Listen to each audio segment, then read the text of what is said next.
Lecture du jour, bonjour. Et ce matin, c'était dans 2 Rois, chapitre 20 et 21.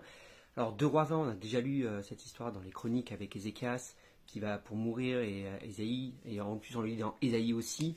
Non, on l'a pas lu dans la chronique, on l'a lu dans Ésaïe déjà, où Ésaïe vient dire, mets tes affaires en ordre, tu vas mourir, etc. Et là, Dieu fait un miracle incroyable, il va faire reculer, à la demande d'Ézéchias, il va faire reculer l'ombre de 10 degrés.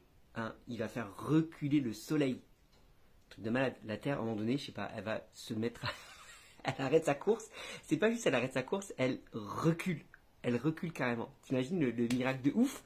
C'est incroyable ce que Dieu fait juste pour prouver à Ézéchias qu'il va bien guérir et qu'il va bien accomplir sa parole. Ok. Et le plus fou dans cette histoire, c'est quoi? C'est la suite. C'est la suite qui est complètement folle. Son fils Manassé, qui arrive juste après, on apprend ça dans le chapitre 21, ne va pas suivre l'Éternel. Il va se détourner de l'Éternel. Il va commencer à adorer d'autres dieux. Il va entraîner le peuple dans l'idolâtrie. Et il va quand même régner pendant 50 ans, on nous apprend. Pendant 50 ans. Donc, parfois la théorie de tu ne suis pas l'Éternel, il va t'arriver un malheur et tu vas mourir rapidement, bah, elle n'est pas vraie. On voit bien avec Ézéchias, on l'avait déjà avec Manassé, pas autant pour moi. Et on l'avait vu avec Akab aussi. Bon, Akab, par moments, il s'était repenti aussi, il était revenu de temps en temps. Mais Akab aussi, il a eu un long règne, alors qu'avec sa femme Jézabel, ils ont commis des abominations. Et là, Manassé, il a commis aussi des grandes abominations, et pourtant, il va avoir un règne long. Et son fils, lui-même, va aussi, donc le petit-fils d'Ézéchias, va lui aussi choisir la même voie que son père, sauf que lui, il va avoir un règne beaucoup plus court.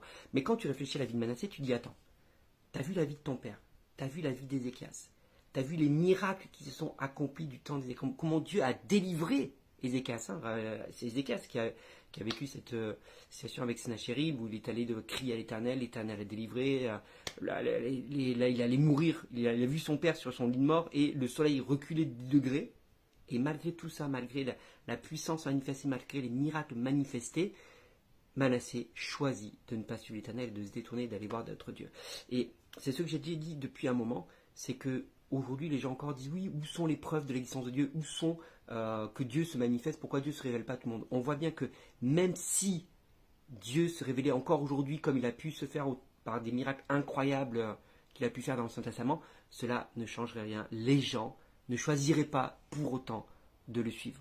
Ils seraient obligés d'admettre qu'il existe bien un Dieu, mais ça ne veut pas dire pour autant qu'ils se mettraient à marcher avec lui et qu'ils se convertiraient pour autant.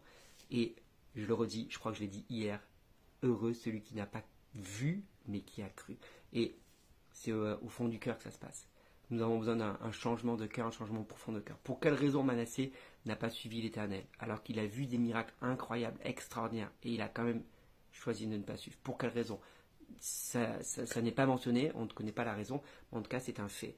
Et aujourd'hui encore, les gens qui réclament des miracles, les gens qui réclament des choses extraordinaires, sachez que ces mêmes gens, même s'ils les voyaient ces miracles, ne changeraient pas d'avis pour autant, et ne changeraient pas d'attitude, et ne se convertiraient pas pour autant. Ce qui a besoin de changer, c'est le cœur. Les gens n'ont pas besoin de spectaculaire, les gens ont besoin d'une rencontre personnelle avec leur Sauveur, avec leur Seigneur. Il n'y a que ça qui puisse changer. C'est ce que Jésus va dire dans Jean chapitre 3 avec Nicodème. Si tu ne nais d'eau et d'esprit, une nouvelle naissance, c'est changer de mentalité, changer, c'est la métanoïa, c'est la transformation, changer de façon de penser, naître d'esprit, avoir un nouvel esprit. Il n'y a que ça qui peut faire la différence, c'est pas les miracles. On a besoin de miracles dans nos vies personnelles, on a besoin pour attester la puissance de Dieu, c'est vrai, mais c'est pas ce qui change les cœurs, c'est pas ce qui change les vies. Ce qui change les cœurs, c'est la nouvelle naissance. Priez pour des nouvelles naissances, priez pas pour des miracles. Quoi, tu comprends ce que je veux dire? On peut prier pour des miracles, mais prie pour que les gens vivent une métanoïa, une nouvelle naissance, pour qu'il y ait un changement profond et qu'ils s'attachent à l'Éternel. Voilà. Dis-moi toi ce que tu as retenu dans ces différents passages, et je te souhaite une bonne journée.